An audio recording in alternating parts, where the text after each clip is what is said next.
Hello friends, welcome to planning BPSC. दोस्तों, आज हम बात करेंगे प्रीलिम्स के बारे में। प्रीलिम्स जो कि सबसे बड़ा बैरियर बन चुका है हमारी लाइफ का। यार कुछ भी पढ़ लो, प्रीलिम्स ही नहीं क्लियर हो पाता तो मेंस कैसे लिखेंगे।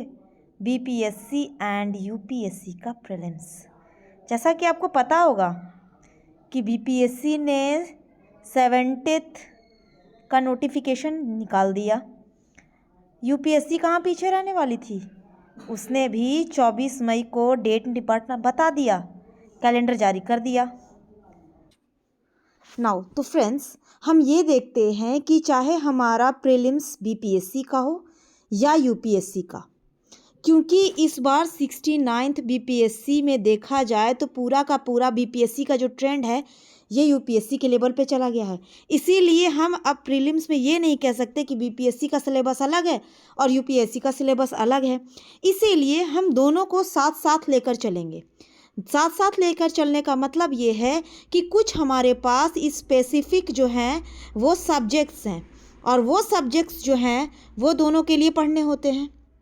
नो डाउट, अगर हम बिहार पढ़ते हैं तो सिर्फ बिहार के मामले में हमें बिहार स्पेशल पढ़ने की ज़रूरत होगी, उसके बारे में भी हम बात करेंगे। लेकिन कब? जब हमारा चैप्टर जो है सारा कंप्लीट कर लेंगे तब। चैप्टर्स दैट मीन्स मैं सब्जेक्ट्स के बारे में बात कर रही हूँ। अब चलिए कौन कौन से इंपॉर्टेंट सब्जेक्ट्स हैं हम उसकी बात कर लेते हैं। तो फ्रेंड्स, देखते हैं कि सब्जेक्ट्स कौन कौन से हैं। तो अगर हम सब्जेक्ट्स की बात करें तो हमें सब्जेक्ट्स में क्या क्या पढ़ना होता है?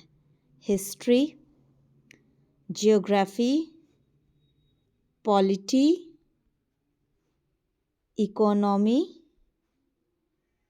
Environment, current affair. ये जो हैं ये हमें दोनों के लिए पढ़ने होते हैं। हाँ, बिहार में होता है तो हमें एक बिहार स्पेशल पढ़ना होता है जो कि सिर्फ बीपीएससी में पढ़ना होता है। नाउ अब दोस्तों, हम एक एक करके बात करें कि हिस्ट्री में हमें क्या क्या पढ़ना है। तो इस बार के अगर आप क्वेश्चंस को देखोगे तो हिस्ट्री का कितना उठापटक किया है कि आप समझ सकते हो कि हिस्ट्री को हमें कितना ज़्यादा पढ़ना होगा। दैट मीन्स ये नहीं है कि पूरा ग्रेजुएशन ही उसमें कर लीजिए आप, लेकिन एक नॉलेज डेप्थ होनी चाहिए। चलिए, हिस्ट्री में ancient, medieval and modern. Now next, geography की बात करें तो ज्योग्राफी भी अपने आप में कम थोड़ी है। अगर हम बात करें तो सबसे पहले फिज़िकल ज्योग्राफी, फिर उसके बाद बात करें तो इंडियन ज्योग्राफी, फिर उसके बाद last but not least world geography. और ये जो है ना, इसी के साथ हम करंट अफेयर को भी जोड़ दें। नाउ नेक्स्ट हमारा इकोनॉमी। इकोनॉमी में अगर हम देखें तो हमें मैक्रो इकोनॉमी पढ़ना होता है, और मैक्रो इकोनॉमी के साथ साथ ही करंट अफेयर से रिलेटेड चीज़ें जैसे कि बजट, इकोनॉमी सर्वे।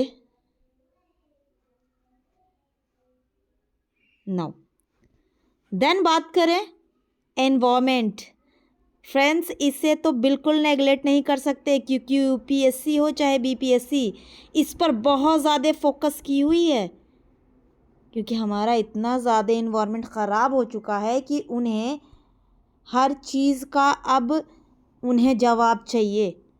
अगर आप ऑफिसर बनते हो तो आपको ये चीज़ पता होनी चाहिए कि इस पर क्या इम्पैक्ट पड़ता है। इसीलिए हमें एनवायरनमेंट पढ़ना बहुत ज़रूरी है। Next, current affair. यहाँ से तो हमारे 30 क्वेश्चंस उठ जाते हैं, 30 क्वेश्चन मायने रखते हैं। नाउ अगर हम देखें अब कि हमारे सब्जेक्ट्स कौन कौन से हुए, हिस्ट्री हो गया हमारा जियोग्राफी हो गया, हमने इकोनॉमी की बात की, इन्वायरमेंट की बात की, करंट अफेयर की बात की। अब हमारे पास जो बचता है वो है हमारा पॉलिटी। नाउ नेक्स्ट बात करते हैं अब हम पॉलिटी के बारे में। तो हमारा जो पॉलिटी सब्जेक्ट्स है वो अपने आप में ही बहुत बड़ा है, और हमें पढ़ना भी क्या है? इंडियन। दैट मीन्स ये कहने का मतलब है कि ये अजीब सी चीज़ है। अजीब दैट मीन्स ये नहीं कह रही हूँ मैं कि ऑकवर्ड। यार ये पढ़ने से ना बॉडी में एक सेंसेशन सी आ जाती है कि हमारी कॉन्स्टिट्यूशन में कितनी सारी चीज़ें दे रखी हैं और हमें इतना तक पता नहीं है। सो ये बहुत इंपॉर्टेंट सी चीज़ें हैं। नाउ यार अब मैंने तो सिलेबस बता दिया, अब मैं इसका करूँगी क्या?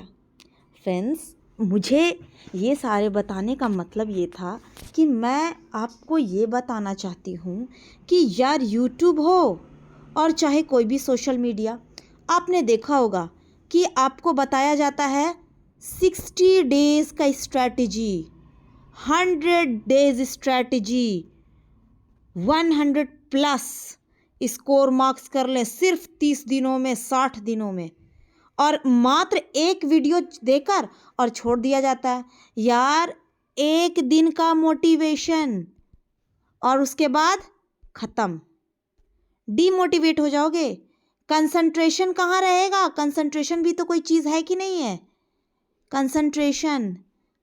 सो फ्रेंड्स, बेसिकली मैं ये कहना चाहती हूँ कि मेरे इस चैनल पर आपको DSP मिलेगा। DSP, daily study plan. अब ये डेली स्टडी प्लान आपकी हेल्प करेगा कंसंट्रेशन बनाने में। कंसंट्रेशन बनाने में मैं गलत नहीं हूँ, मैं कंसंट्रेशन की ही बात कर रही हूँ। जब आप कंसंट्रेशन बनाओगे तो आप कॉन्सेप्ट बना पाओगे। जब आप कॉन्सेप्ट बना पाओगे तो आप क्वेश्चन कर पाओगे। तो चलिए मैं ये भी बता देती हूँ कि मैं इसकी शुरुआत कैसे करूँगी। तो अब मुझे इसकी शुरुआत करने के लिए अब मुझे आप बताओ कि इन सारे सब्जेक्ट्स में से मैं किसकी शुरुआत करूं। आप मुझे कमेंट में बताओ और मैं वहीं से शुरुआत करूंगी सारी चीज़ों का। फ्रेंड्स, एक चीज़ जो रह गई मुझे ये बताने के लिए कि साइंस के बारे में तो मैंने बात ही नहीं की, मैं इसे भूल गई। हालांकि भूलना नहीं चाहिए, क्योंकि अगर हमने साइंस भूला तो ये हमें भुला के रख देगा। Physics, chemistry, bio, physics, chemistry, bio. अब ये भी हमें पढ़ना होता है तो कैसा? अप्लाइड साइंस पढ़ना होता है, एग्जाम्पल्स के साथ पढ़ने होते हैं। बुक्स वगैरह क्या है वो भी मैं आपको बताऊंगी। मैं आपको एक फुल टू फुल प्रीलिम्स के लिए तैयार करूंगी, क्योंकि ये जर्नी सिर्फ आपकी अकेली नहीं होगी, ये जर्नी मेरी भी होगी। मैंने जितना चीज़ सीखा है मैं उसे आपको देने की कोशिश करूंगी। इसीलिए आप हमारे साथ बने रहिए। अगर ये वीडियो अच्छी लगे तो लाइक कीजिए। एक कोशिश है, एक इनिशिएटिव है मुझे अपनी बातों को रखने का यूट्यूब के ज़रिए, ताकि मैं दूसरों की भी हेल्प कर सकूं और दूसरों की हेल्प के साथ खुद की भी हेल्प कर सकूं। क्योंकि फ्रेंड्स, अकेले पढ़ना थोड़ा मुश्किल होता है, लेकिन जब हम ग्रुप बन जाता है ना हमारा एक अच्छा सा, तो हम उस चीज़ को बहुत अच्छे से क्लियर कर लेते हैं। सो अगर अच्छा लगा हो तो लाइक कीजिएगा और कोई कमी रह गई हो तो कमेंट कीजिएगा। सो बाय।